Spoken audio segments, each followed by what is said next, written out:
So, when we talk about Voyager stories, these are projects that Google Earth has taken the time to create by itself.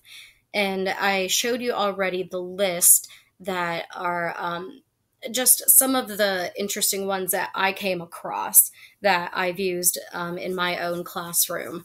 And here's where they're located. So there are some of these tools and buttons right here. The one that looks like the little captain's wheel, it even says Voyager.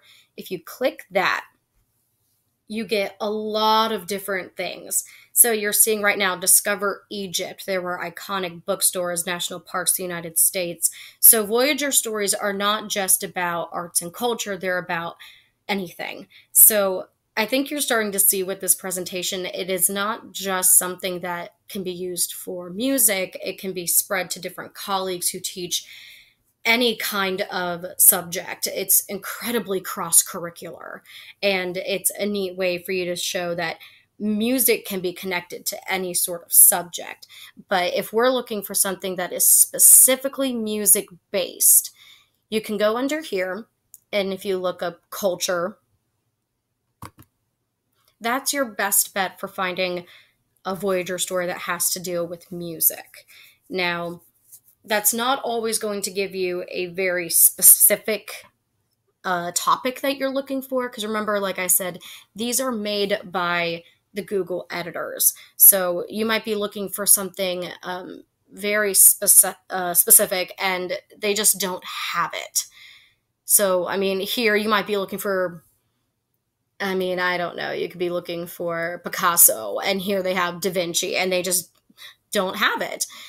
And you can scroll through here, you can find a lot of really interesting things. But if you want to find the one that I've been talking about, one of the ones that's on the list, you can actually go back to your search bar and type in the title. So let's say we want to go and do Bach.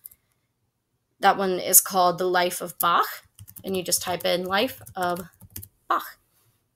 And you see it falls under Voyager Stories. I love what Google did with this because it is actually Bach's life throughout where he lived. And we know that Bach spent his entire life in Germany, going from church to church and working in different courts. So Google's done a great job with showing just the breadth of his career within a very small space. And my students were working on an arrangement of a Bach piece, and they thought this was interesting, where the Voyager stories show an image, but then they also have a description over here on the side. So this is the Bach house in Eisenach where he was born. So you can tell this is a traditional house, but look at what they've done here for the museum. It's a very modern building with the cement and the glass. So we've had a discussion about the traditional versus the modern in order to draw people from different generations in to study Bach's life. And just look at the interior. What's the mixture of traditional and modernism here? And, you know, they read the little blurb here, but also they can look and I had one student ask, so when Bach was a kid, did his town look like this? And I said, well, which parts do you think stayed and which parts do you think faded away over time? And, you know, they talked about the streets, they talked about some of the buildings, and they thought it was neat that there was literally a statue of the man here. And you can go throughout this whole Voyager story, takes you all throughout these different places, because part of learning his music, we studied his life, we studied different places he went.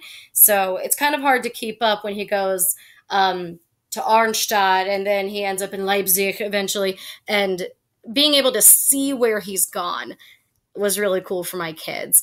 They thought the organs were beautiful. They thought the churches were beautiful, because in our little itty bitty town, they don't have churches that look like this. We don't have big organs that look like this. They thought it was neat that he worked in a castle, and we don't have castles around here. So they thought this was kind of cool. You can stand in the courtyard, and this is a very neat 360 kind of view. Just another idea of the idea that tradition can still stay despite the fact that centuries have gone by. The coolest one for them was actually the very last one. I'm going to skip ahead a little bit to it. It's where Bach is actually buried. So we talked a little bit about what happens when somebody passes away. What are the different burial places, burial types? So somebody who is respected like Bach, who lived this life in service to other people, what kind of burial did he receive? Was he like Mozart, where he died poor and had a mass grave? Was he like Beethoven, who had a very nice burial? And what was so interesting about Bach is that he's buried in the floor of the St. Thomas Church.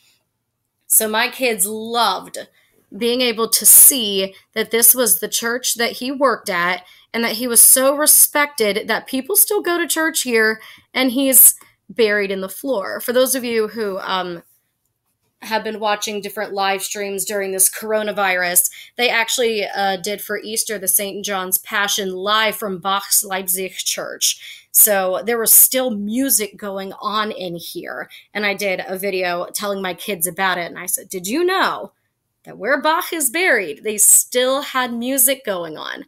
So what's neat about this is kids can actually go and see Bach's beginning all the way to his end.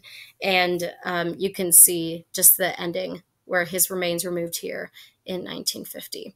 So there's really neat little trips that kids can take within these Voyager stories. And like I said, I think Google did a really good job with these.